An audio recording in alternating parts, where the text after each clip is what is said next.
आणखी उच्ची चाक तेरे माँ दे छोले च लुल आणखी खाने खीरे मरोड़िया बुंडा आ पंगे अमली ना ढाडे भैन दा फुद्दा आ ढाडे निक्के निक्के जवाका दे माँ दे छोले च लुल आवाज कड्डो ढाडे भैन दा फुद्दा आवाज कड्डो ढाडी माँ दे छोले च लुल आवाज कड्डो ढाडी माँ दा फुद्दा सानू दस्सिया ढाडे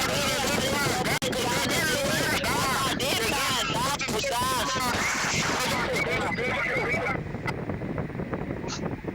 भैन दी ढाडी दी फुद्दी आ चा चा